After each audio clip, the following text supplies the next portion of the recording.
Good morning students. पिछली video में हमने पढ़ा था कि plane section of a sphere क्या होता है। हमने पढ़ा था कि किसी भी स्फीयर को जब कोई प्लेन इंटरसेक्ट करता है तो हमें जो सेट ऑफ पॉइंट्स मिलते हैं उनको हम प्लेन सेक्शन ऑफ स्फीयर कहते हैं और वो एक सर्कल होता है। तो जब हमें कोई एक स्फीयर की इक्वेशन और एक प्लेन की इक्वेशन एक साथ में दी हुई है, that means that is an equation of circle. आज हम एक सर्कल से पास होने वाले स्फीयर की इक्वेशन के बारे में पढ़ेंगे। तो मैंने आपको बताया अभी कि अगर हमारे पास एक स्फीयर की इक्वेशन है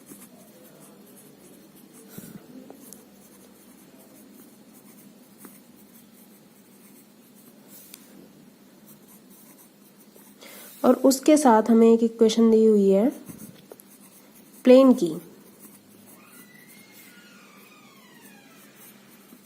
this is general equation of plane, then these both equations will represent a circle. अब हमें फाइंड आउट करना है इस सर्कल से पास होने वाले स्फीयर की इक्वेशन। फॉर एग्जांपल, अगर मैं आपको बताऊं कि ये स्फीयर सपोज जो हमें गिवन है वो ये स्फीयर है और ये प्लेन है जो इसके साथ इंटरसेक्ट करता है, तो हमें ये सर्कल मिलता है। तो ये जो इक्वेशन है वो इस सर्कल की इक्वेशन है। ये स्फीयर भी इस सर्कल से पास हो रहा है।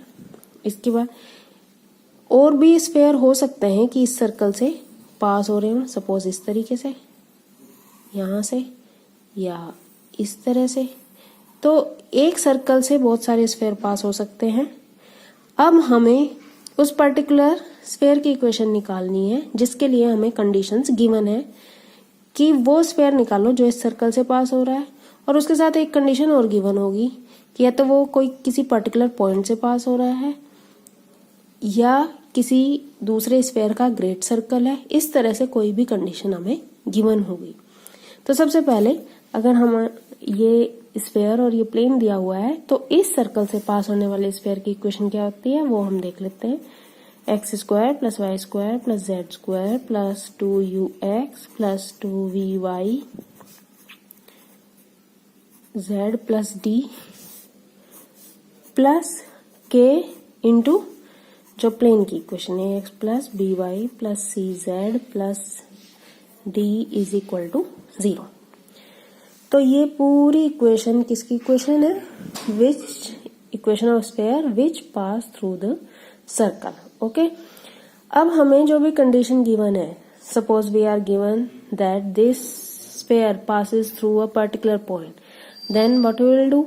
We will put the values of x, y, z in this equation and will find out the value of k. k की वैल्यू जब निकल जाएगी तो हम दोबारा इसमें पुट कर देंगे और हमें स्फीयर की इक्वेशन मिल जाएगी।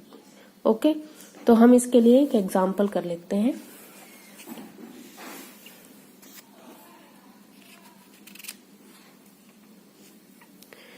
हमें गिवन है कि एक स्फीयर है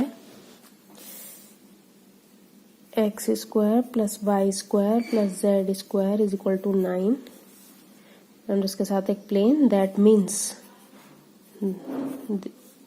this is equation of circle.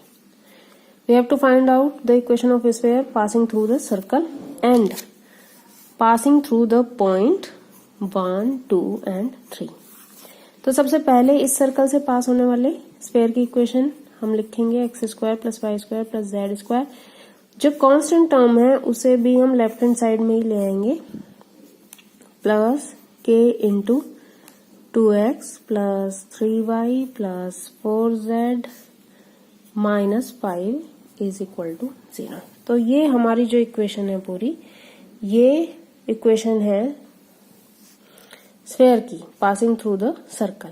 अब हमें एक कंडीशन और गिवन है कि this sphere passes through the point 1, 2, 3। तो हम इसमें पुट कर देंगे वैल्यूज 1 का स्क्वायर प्लस 2 का स्क्वायर प्लस 3 का square minus 9 plus k into 1, 2 into 1 plus 2 into 3 plus 4 into 3 minus 5 is equal to 0। 1 square plus 2 square plus 3 square, 3 square is 9, 9 से 9 cancel हो जाएगा, 2 का स्क्वायर 4, 1 का स्क्वायर 1, तो ये कितना आ गया 5 प्लस यहाँ पे 2 प्लस 6 प्लस 12 माइनस 5 इंटू के इज इक्वल टू 0, तो 5 प्लस के इंटू यहाँ कितना बचता है 15 is equal to 0, then k is equal to minus 5 by 15, that means minus 1 by 3। अब ये जो k की वैल्यू हमने निकाली है वो k की वैल्यू हम दोबारा इस इक्वेशन में पुट करेंगे, तो ये आ जाएगा x square plus y square plus z square minus 9 minus 1 by 3, 2x plus 3y plus 4z minus 5 is equal to 0। 3 हम एलसीएम ले सकते हैं, तो 3 एलसीएम लेने के बाद 3 की मल्टीप्लाई इधर हो जाएगी,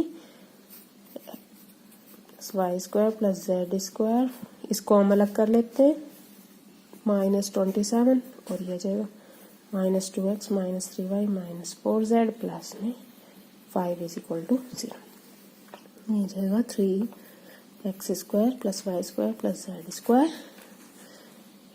minus 2x minus 3y minus 4z और ये बचेगा माइनस में 22 is equal to 0। This is the required equation of sphere which passes through the circle। Okay।